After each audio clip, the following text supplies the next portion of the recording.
Astrônomos estimam que o diâmetro do universo observável passa de 90 bilhões de anos-luz. Isso é mais do que 800 bilhões de trilhões de quilômetros de uma ponta do cosmos à outra.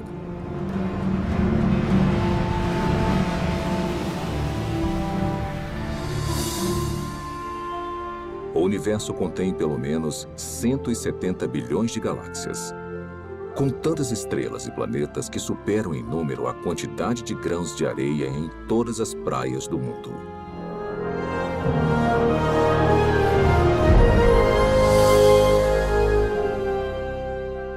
Dentro deste oceano cósmico, uma esfera de água e rochas é lar para mais de 8 milhões de espécies de organismos vivos. Esta realidade inspirou inúmeras especulações, incontáveis teorias e uma pergunta muito intrigante.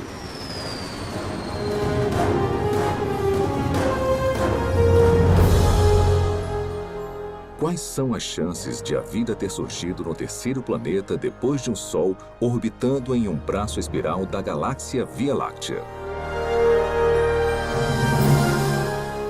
Foi simplesmente um golpe de sorte? Ou haveriam mais aspectos envolvidos além do acaso e das interações aleatórias entre matéria e energia?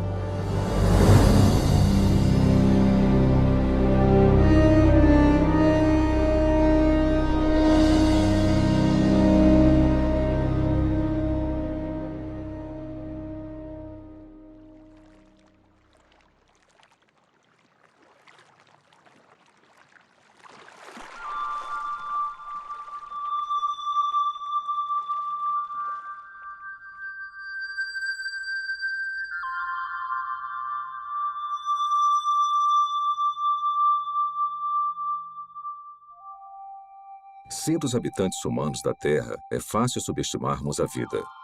Na verdade, somos mimados por uma abundância.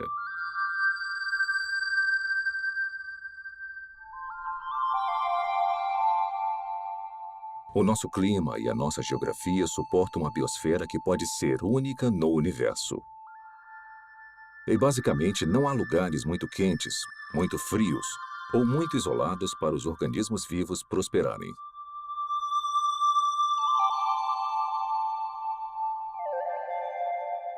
Dentre essa diversidade espetacular, talvez o maior desafio já encarado pela ciência ecoe de todo inseto, sequoia e baleia. Como a primeira vida passou a existir em um momento em que não havia vida de nenhum tipo? Como surgiu a vida na Terra? Por onde começar? Tem dezenas de teorias. E dá para perceber que tem uma grande diversidade de pontos de vistas, e muitos são mutuamente contraditórios. Para começar a tentar decifrar o mistério, você precisa fazer suposições sobre o que deve ter acontecido num passado distante. Não há provas diretas, porque não tinha ninguém lá para testemunhar o evento. E não tem praticamente nenhum registro fóssil. O que nós nunca observamos, são compostos químicos sem vida, formando uma célula. Então, temos um campo de pesquisa em que a ação importante já aconteceu.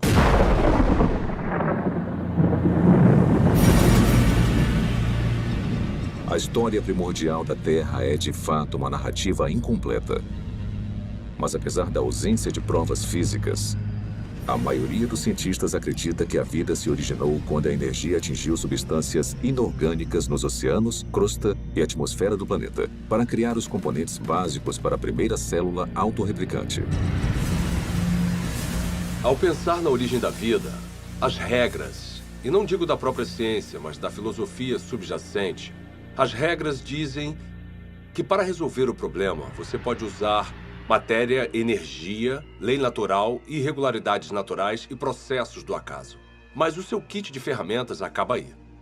O que você não pode usar, de acordo com as regras, as ditas regras da ciência, é mente ou inteligência. Se tivermos que dar um nome a essa posição, não tem um nome melhor do que materialismo científico. Uma filosofia que diz que a única explicação aceitável deve ser dada com base na matéria e na energia. E se você não consegue resolver o problema com essas ferramentas, você não pode mudar as regras. Então, partindo dessa perspectiva, como a vida se originou a partir de apenas matéria e energia? Agora, tenta resolver o problema. Como construir uma célula? Toda vida que já existiu na Terra é composta de células. E os indícios para sua origem estão entrelaçados em uma rede de máquinas moleculares.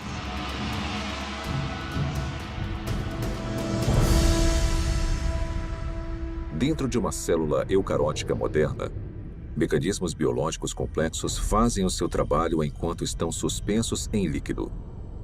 Não há vida nessas máquinas, mas juntas elas permitem crescimento, movimento, metabolismo e reprodução, as funções vitais da vida.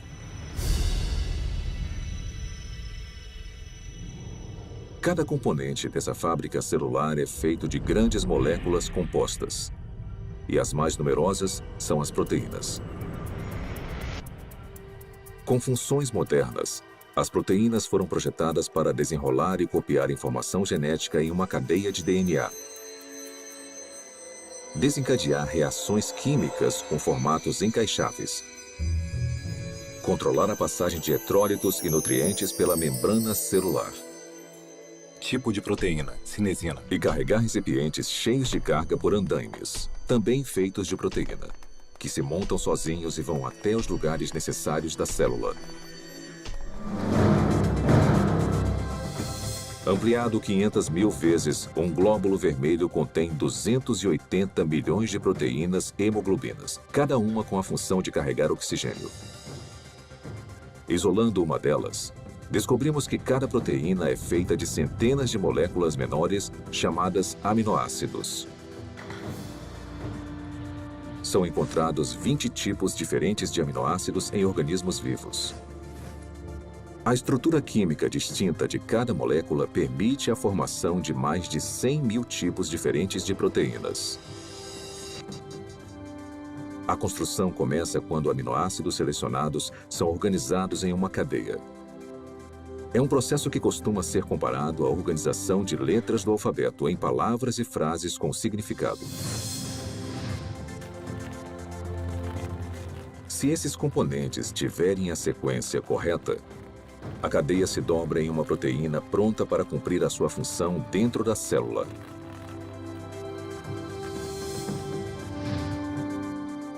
Mas se os aminoácidos forem arranjados na ordem errada, a cadeia não vai se dobrar e eventualmente será destruída. A célula viva mais simples contém pelo menos 300 tipos diferentes de proteínas e o mecanismo biológico necessário para crescer, se reproduzir, converter energia, guardar e processar informação genética e proteger os seus conteúdos do mundo externo. Componentes e funções similares também seriam necessários na primeira célula viva. Agora vamos aplicar essa química básica a uma teoria familiar para a origem da vida. Os cientistas especulam há muito tempo sobre oceanos primordiais cheios de aminoácidos que flutuavam como carrinhos de bate-bate. Talvez algumas dessas colisões aleatórias tenham produzido uma cadeia longa o suficiente para se dobrar em uma proteína. Depois, mais aminoácidos se juntaram a mais cadeias que se dobraram em ainda mais proteínas. Simultaneamente, outras moléculas complexas, incluindo ácidos nucleicos, gorduras e açúcares, também se juntaram para formar componentes essenciais.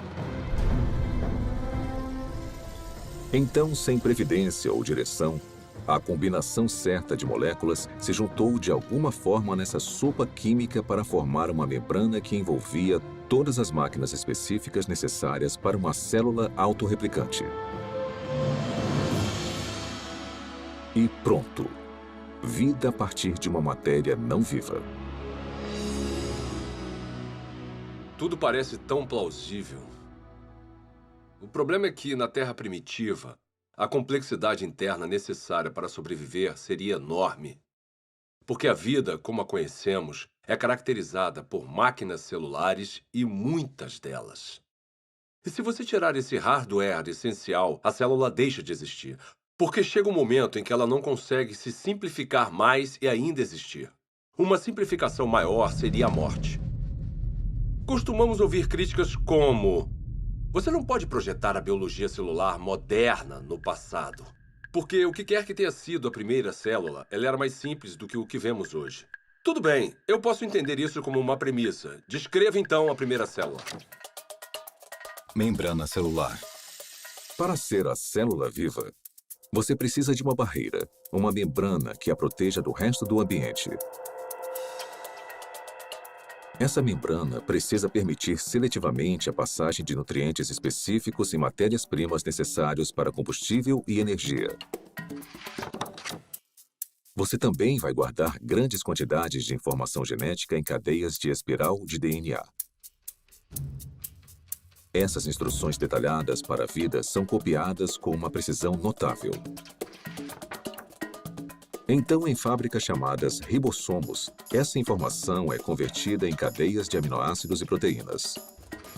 Replicação celular. Por fim, você vai estar equipado com tudo o que precisa para reproduzir as gerações futuras de células. Essas funções básicas são realizadas por todos os seres vivos. São, de certa forma, características do que significa estar vivo. Então, seja uma célula do passado, uma célula bem simples, ou uma célula mais complicada de hoje em dia, não faz diferença, ela vai precisar realizar essas funções. Grande parte dos químicos acredita, assim como eu, que a vida surgiu espontaneamente, a partir da mistura de moléculas na terra prebiótica. Como? Eu nem imagino. George Whiteside, químico, Universidade Harvard. Apesar dos assombrosos obstáculos, a noção de que componentes químicos básicos se organizaram para formar uma célula viva é sugerida no mínimo 150 anos. Em 1871, Charles Darwin escreveu uma carta na qual descreveu um pequeno lago morno com todos os componentes químicos certos para criar a vida. Meio século depois, o bioquímico russo Alexander Oparin expandiu as ideias de Darwin. Em seu livro A Origem da Vida, ele teorizou sobre uma sopa primordial e uma progressão gradual de uma química simples até uma célula viva. Então, em 1952, essa hipótese foi testada. Stanley Miller, um aluno de pós-graduação da Universidade de Chicago, tentou determinar se uma química simples poderia produzir componentes reais de vida. O jovem cientista construiu um equipamento de vidro para simular o ciclo de água antigo e o encheu com uma mistura de gases que supostamente compunham a atmosfera da Terra primitiva. Miller aqueceu os componentes e atingiu os gases com descargas elétricas. Faíscas elétricas para desencadear uma reação. Poucos dias depois, um lodo parecido com piche se formou no vidro. Nele, Miller identificou 4 dos 20 aminoácidos encontrados em proteínas. Pela primeira vez, sob condições supostamente naturais, moléculas cruciais para a vida foram geradas a partir de matéria e energia. Houve muito alvoroço quando o experimento de Miller foi publicado pela primeira vez, porque parecia ser fácil conseguir os componentes dos seres vivos. E se era fácil conseguir os componentes, talvez não fosse tão difícil transformar esses componentes químicos nas primeiras células vivas. Apesar de sua premissa ser inovadora, o experimento de Stanley Miller logo foi considerado muito falho, pois ele não havia usado os gases corretos, negligenciando o nitrogênio, o dióxido de carbono e o oxigênio, que teriam destruído as moléculas necessárias para a vida na Terra primitiva. Mas apesar dos erros, o trabalho de Miller inspirou outras tentativas de recriar as condições pré-bióticas. Hoje, após décadas de investigações, A esperança de se encontrar uma solução de forma simples e clara já não existe mais. Mesmo assim, as pesquisas sobre a origem da vida continuam por todo o mundo. Sua hipótese essencial de que as células vivas surgiram através da química natural agora é conhecida como evolução química. A evolução química vem com muita bagagem. E se você for levá-la a sério como uma explicação para a origem da vida, com certeza você também precisa levar a sério certas propriedades fundamentais da biologia.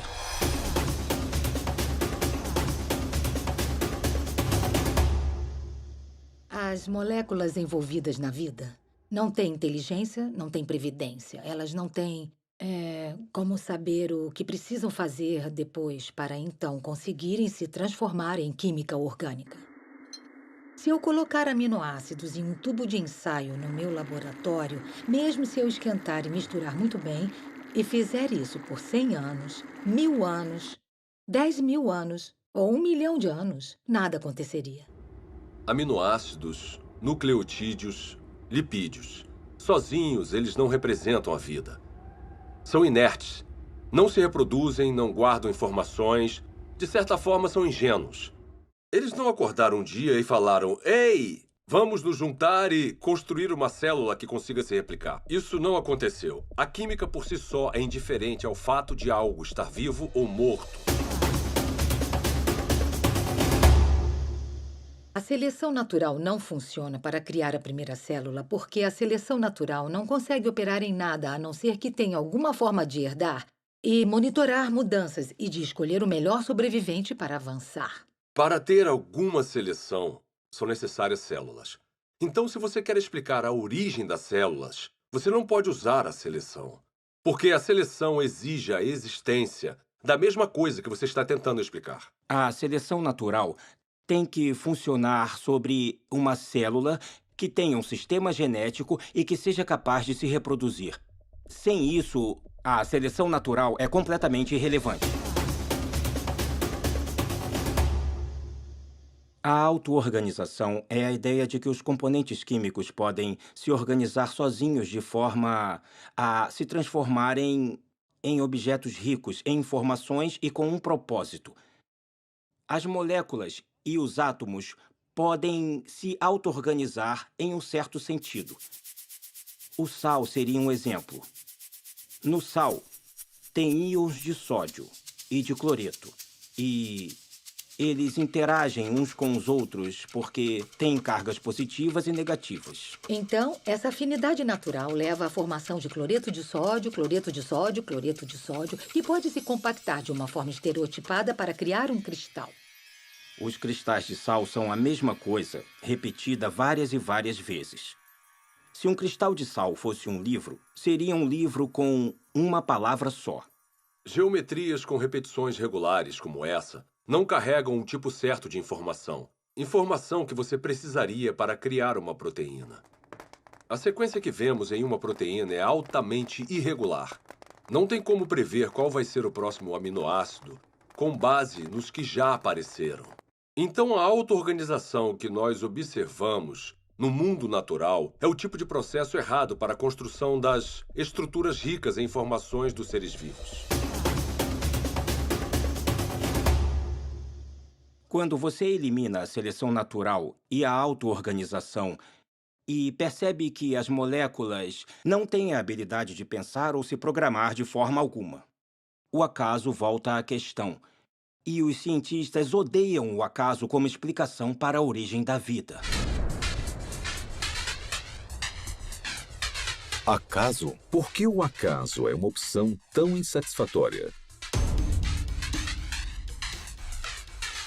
Talvez porque muitos analistas fizeram as contas e entendem a grande improbabilidade de sucesso.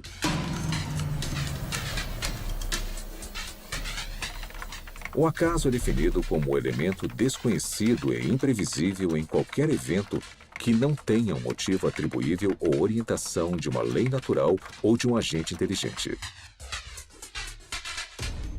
Desde o século XVII, uma ferramenta foi utilizada constantemente para prever o resultado de tais eventos. Se chama probabilidade matemática.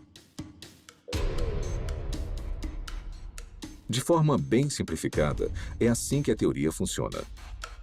Quando você atira uma moeda e escolhe cara, a probabilidade de você acertar é de 50%, ou uma probabilidade de 1 sobre 2. Se atirar 2 moedas, a probabilidade de tirar cara 2 vezes simultâneas é de 1 sobre 4. 3 moedas e 3 caras em uma única tentativa? 1 sobre 8. Sempre que adicionamos mais uma moeda, a probabilidade de sucesso, nesse caso, tirar só cara na mesma jogada, é reduzida exponencialmente por um múltiplo de 2. Então, se 10 moedas forem atiradas, a probabilidade de tirar cara 10 vezes é de 1 sobre 2 elevado à 10ª potência ou menos de uma chance a cada 1000.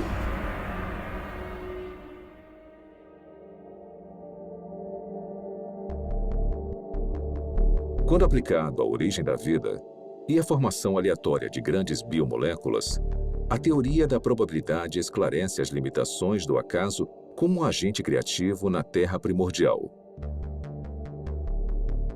Por exemplo, quais são as chances de uma única proteína se formar exclusivamente através das interações às cegas da química?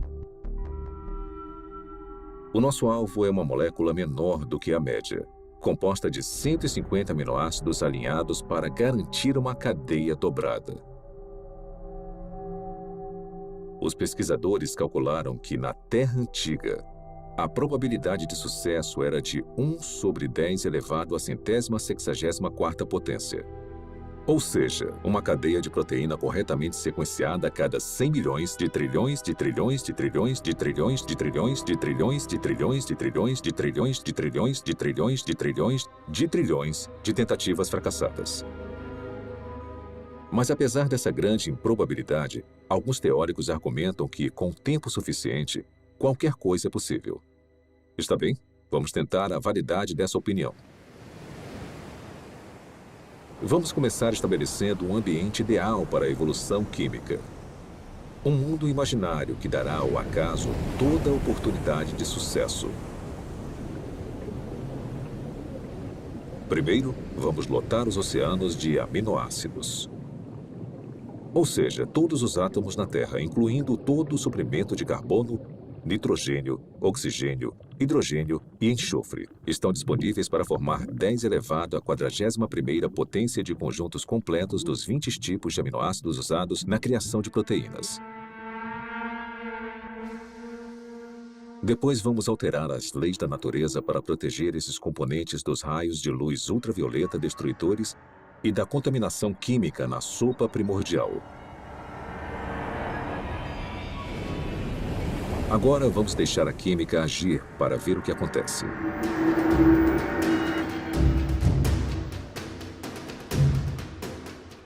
Os aminoácidos começam a se juntar furiosamente. No nosso experimento, uma cadeia inteira com 150 unidades se forma sozinha em apenas 1 segundo. Como os 20 tipos de aminoácidos estão disponíveis, na maioria dos lugares, há uma probabilidade de 5% ou de 1 sobre 20 da molécula correta se alinhar na cadeia. Se a sequência estiver incorreta, a cadeia é destruída imediatamente e se inicia um novo agrupamento. Por todo o planeta, 6 milhões de bilhões de trilhões de trilhões de tentativas vão acontecer a cada minuto.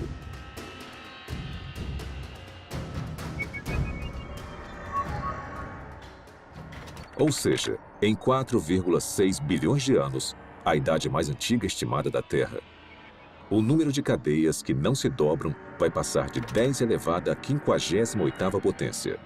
É uma quantidade espantosa, mas não chega nem perto de 10 elevado à 164ª potência. Aproximadamente as tentativas necessárias para se criar uma proteína de 150 aminoácidos por acaso. Então, se a química não direcionada não consegue criar a nossa cobiçada molécula durante toda a história da Terra, quanto tempo teria sido necessário? Para descobrir, vamos fazer um passeio. Vamos começar construindo uma ponte que percorra o diâmetro do universo observável. Uma distância de mais de 90 bilhões de anos-luz. Depois, vamos colocar uma ameba em uma extremidade da ponte. Esse organismo unicelular vai viajar a velocidade espontaneamente de 30 centímetros por ano. Começar. Enquanto esperamos uma proteína se formar por acaso, a ameba se arrasta por mais de 5 bilhões de anos para cruzar todo o universo e depois voltar. Mas esta corrida está só começando. A ameba sai de novo. Consegue chegar à outra extremidade do cosmos e depois volta para casa. Mesmo assim, nenhuma proteína funcional está à vista. Para a próxima viagem, vamos incluir uma carga, um único átomo.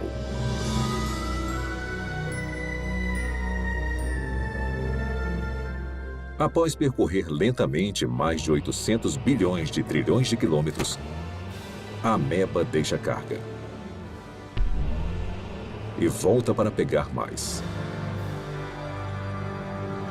Será que ela vai voltar antes da nossa proteína sortuda se formar? Com certeza. Na verdade, ela vai fazer mais 10 viagens completas. Depois 20, 100, 1000. E ainda não há nenhum sinal de uma molécula utilizável. A ameba continua fazendo viagens completas até carregar todo o átomo da Terra. Depois, todos os átomos do nosso sistema solar. Depois, todo o planeta e estrela da Via Láctea. Um átomo por vez. Na verdade, enquanto esperamos uma proteína se formar sozinha, a ameba tem tanto tempo que, se movendo apenas 30 centímetros por ano e carregando um átomo por viagem, ela vai transportar todo o universo, mais de 56 milhões de vezes. É esse o tempo que demoraria para o acaso criar uma proteína funcional. Suponhamos que, contra todas as probabilidades, a evolução química tenha produzido uma única proteína funcional. Haveria vida? Não. Haveria uma proteína. Um arranjo sem vida de aminoácidos. A célula viva mais simples que conhecemos tem mais de 300 proteínas diferentes. Mas as proteínas são só uma parte da história quando pensamos em uma célula de verdade. Lembre-se, são necessários carboidratos, açúcares complexos, ácidos nucleicos, DNA e RNA, lipídios e uma grande variedade de compostos químicos diferentes que vão constituir conjuntamente a vida. Todos esses componentes precisam ser reunidos no mesmo microambiente, no mesmo momento. Cada componente químico precisa, então, ser reunido e organizado na rede de máquinas moleculares que vão controlar todas as facetas da vida. Se nós conseguirmos entender toda a dificuldade de produzir uma máquina molecular usando nada além de átomos e energia, vemos que há um grande problema, porque quando temos uma máquina molecular, não temos um ser vivo. Essas máquinas moleculares precisam de outras máquinas moleculares. E mesmo se a natureza fosse capaz de produzir todas as máquinas moleculares necessárias, não seria o suficiente. Todas elas precisariam estar juntas em um espaço pequeno envolvido por uma membrana que chamamos de célula. Pelo meu conhecimento do que é necessário para se criar uma célula, tudo tem que acontecer na mesma hora. Não pode acontecer uma parte por vez, porque tudo trabalha junto em um loop causal. O mais alto nível de organização transcende as partes. A organização espacial na célula exige que as moléculas estejam no lugar certo na hora certa. O DNA é copiado para o RNA. A polimerase que faz a cópia precisa encontrar o lugar certo no DNA para começar a copiar. O RNA precisa se ligar de alguma forma aos ribossomos, que precisam estar em um lugar específico, e então as proteínas criadas precisam ir a um outro lugar específico. Isto é muita coisa para ser explicada pelo acaso. A probabilidade de eles estarem no mesmo espaço ao mesmo tempo se torna mais do que inimaginável.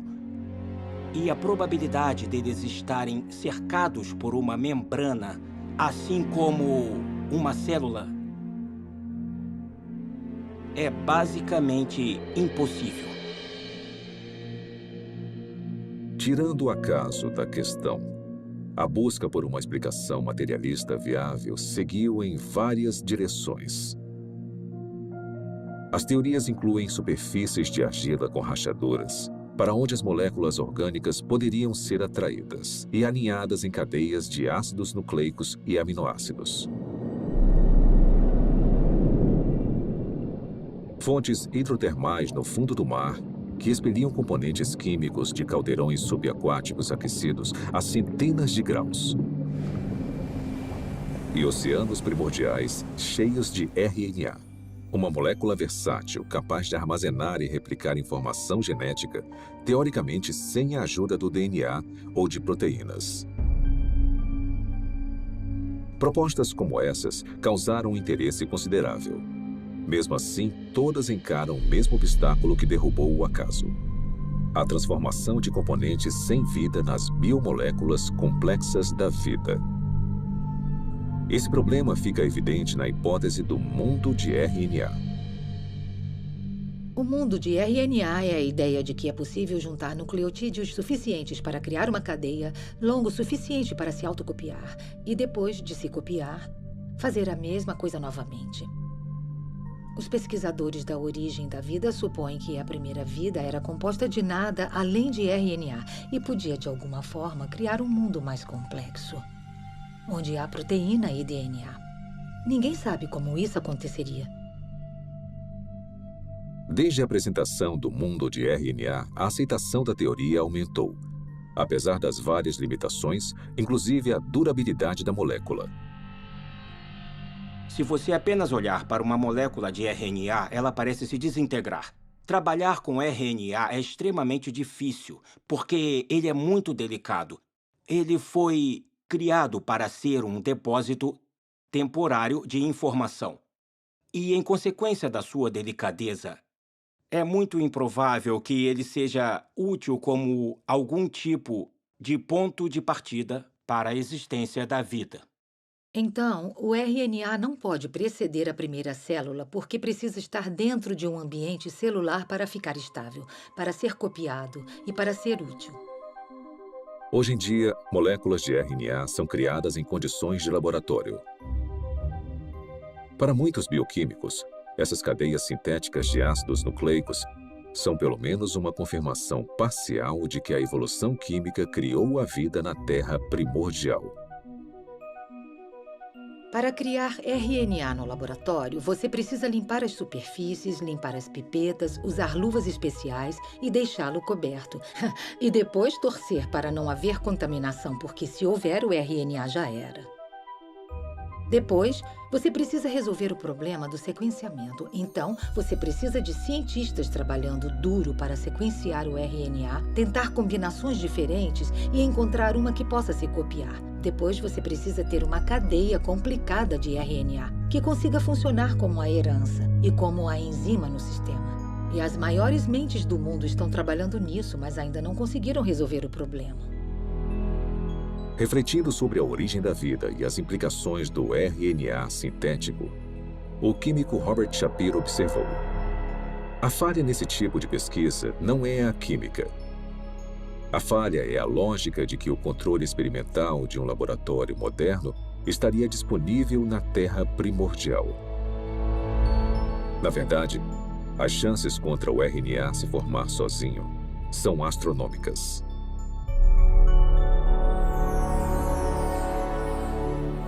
Criar RNA em um laboratório exige muita inteligência e premeditação, e planejamento e execução cuidadosos. Então, conseguir a sequência certa. Sem consciência, sem intenção, não vai acontecer. A probabilidade da evolução química é ainda mais enfraquecida pela composição da sopa primordial. Se a sopa primordial tiver existido, ela teria sido um grande caos quimicamente. Há vários tipos de reações cruzadas opostas que teriam acontecido na Terra primordial e que interfeririam com a química que você deseja. Ou seja, moléculas que não são utilizadas pelos seres vivos e que são prejudiciais aos seres vivos. As condições na Terra primordial eram hostis à vida, eram hostis à formação dos tipos de ligações necessárias para criar moléculas biológicas. E foi aí que surgiu um grande problema. Porque a água quebra as ligações que prendem as proteínas. A água quebra as ligações que prendem os ácidos nucleicos, como o DNA. A água quebra as ligações que prendem polissacarídeos, como o amido e celulose. Então, a origem da vida não pode ter acontecido na água.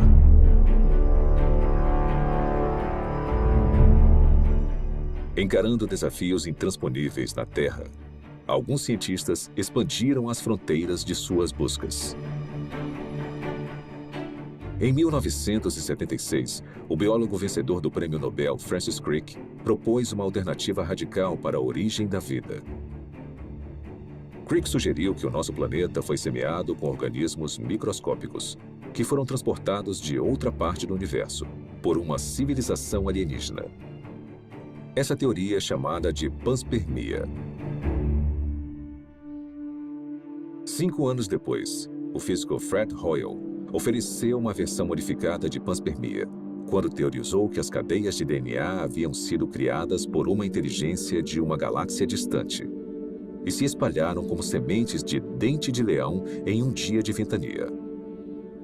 Parte desse material genético chegou na Terra. Outra versão da teoria, popularizada pela Rocha de Marte, um meteorito descoberto na Antártida, afirma que micróbios evoluíram em outro lugar da galáxia e vieram até a Terra, em cometas e asteroides. De alguma forma, podemos falar que a panspermia é um abandono da ciência, porque ela coloca o problema além da examinação. Se a ciência nos diz que a vida provavelmente não começou a existir por conta própria aqui na Terra, então deve ter vindo de outro lugar. Mesmo que pareça um filme de terror ruim dos anos 1950, veio do espaço sideral. Se eu não consigo explicar a vida no planeta Terra, porque, digamos, a atmosfera necessária é geologicamente implausível ou porque eu não consigo a quantidade suficiente de moléculas biologicamente relevantes, esses problemas vão existir em qualquer outro planeta onde postularmos que a vida se originou. Não podemos apagar esses problemas mudando de lugar para outra parte da galáxia. Resumindo, a panspermia não resolve o problema da origem da vida, só o joga para outro local. As falhas da panspermia levaram alguns pesquisadores a uma teoria que vai além da astronomia convencional: o multiverso. De acordo com essa hipótese, o nosso universo não é único. Em vez disso, bilhões ou trilhões de universos foram gerados por um processo natural desconhecido. E conforme as oportunidades aumentaram exponencialmente, as chances impossíveis se tornaram prováveis. Até que, inevitavelmente, com o tempo, a combinação certa de matérias-primas, ambiente, leis da natureza e uma grande dose de sorte produziram as moléculas e máquinas biológicas necessárias para a primeira célula viva. Em outras palavras, em um vasto e teórico oceano de universos, alguém tinha que ganhar a loteria cósmica, e fomos nós. Quando eu leio algum livro sobre a origem da vida que considera alguma proposta para a formação, como digamos, de RNA ou proteínas, e até o autor admite que é quimicamente implausível, eu me pergunto como ele se meteu nesse pepino. Propor um caminho implausível para uma coisa que, para o mundo todo, parece ser planejada. Será que o materialismo científico é provavelmente falso? Ele se meteu nisso porque uma filosofia disse a ele. É a única resposta aceitável. E nesse impasse, eu quero falar ao autor, olha, você sabe que é implausível, eu sei que é implausível. O motivo de ter chegado até aqui, parado na beira desse penhasco que cai na implausibilidade, é porque bem lá atrás, você decidiu que só uma explicação materialista faria sentido. Quantas explicações diferentes e fracassadas dentro da caixa materialista nós precisamos ter antes de decidir que talvez precisemos sair agora dessa caixa. Talvez precisemos de outro tipo de explicação. Quando analisamos as várias teorias científicas, teorias da física, teorias da química, teorias sobre a formação de estrelas, essas teorias são sobre o mundo lá fora. Mas quando falamos sobre a origem da vida, estamos falando de uma teoria que nos envolve. O lugar de onde viemos, nossas origens definitivas, nossas visões de mundo, nossas filosofias, nossa ciência, tudo está ligado. E isso separa a pergunta sobre a origem da vida de todas as outras perguntas na ciência. A ciência natural não está desconectada de tudo o que sabemos ou acreditamos sobre o mundo. Então, uma pergunta limitada e aparentemente técnica, como o RNA surgiu, pode acabar se ligando no tecido da realidade. É uma pergunta muito diferente, como, será que Deus existe? Deus é possível? É possível que Deus seja real? Se a vida, com toda a sua riqueza, não surgiu através de um processo estritamente físico ou natural, precisamos ter indícios disso. E eu acho que a origem da vida é o ponto central em que muita coisa acaba mudando. Eu olho para a natureza como um ser humano curioso e me pergunto, na minha visão, quais são os indicadores normais de inteligência? Eu os vejo na vida? E a resposta é, sim, em abundância. O que vemos nos sistemas biológicos é maravilhoso, é lindo, é elegante e quanto mais aprendemos sobre biologia, mais óbvio é o design. Quando eu comecei a me envolver com o design inteligente, tinha gente postando coisas na internet e falando: eu me formei no MIT e fui para a Universidade de Washington e pós-doutorado em Harvard. E elas falavam coisas como, ela era inteligente. O que aconteceu?